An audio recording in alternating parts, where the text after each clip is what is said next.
Hi mga lalabs! For this video, nag-crave kami ni sister ng top silog.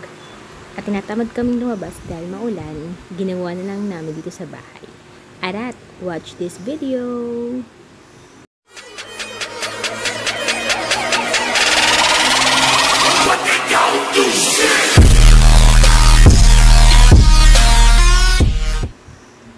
Ayan, nagpainit lang kami ng pan dito sa kalan at nung mainit na naglagay kami ng mantika.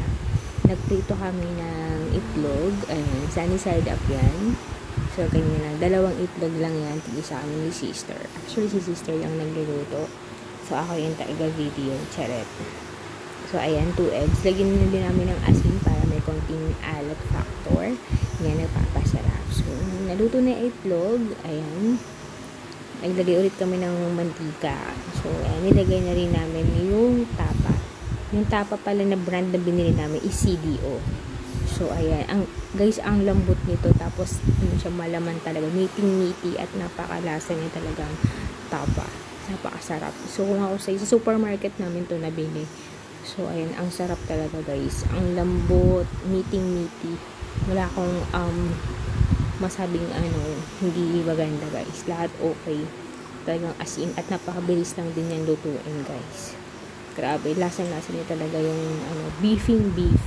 Yung pagiging tapa niya. CDO, the best talaga. Ayan ang brand ko, pati yung hotdog brand ko ay CDO. Ang sarap kasi, tsaka sulit na sulit talaga siya. So, na-branding na rin ako, no? Ayun lang, guys. Ayan, tinry lang namin na finry sa mantika. Gusto kasi namin yung toasted, eh. Tapos, i-slicein lang din namin yan ng very light. So, ayan, naluto na rin siya. O, diba? Kala nyo sunog yan, guys. Di yan sunog, toasted yan. Charet. Nagisa na rin kami kung saan kami nagprito nung tapa.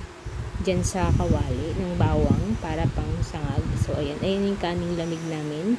Ayan, isasangag namin para meron kami fried rice at taray.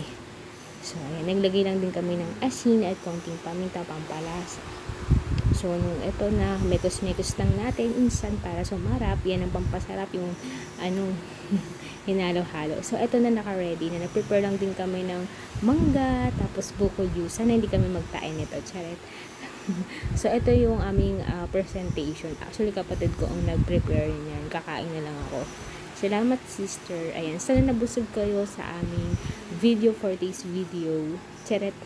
Ngayon, kung meron kayong mga requests pa, pwede namin yun gawa ng video. Magbigay naman kayo ng idea sa amin kasi as a content creator, ang hirap mag-isip ng eco-content. And this ko, ayan, once a month na ako nakakapag-upload, pasensya na. So, sana nagustuhan nyo itong video na to. Huwag nyo kalimutan i-like, i-share, at subscribe sa mga di ko nakasubscribe. Thank you so much!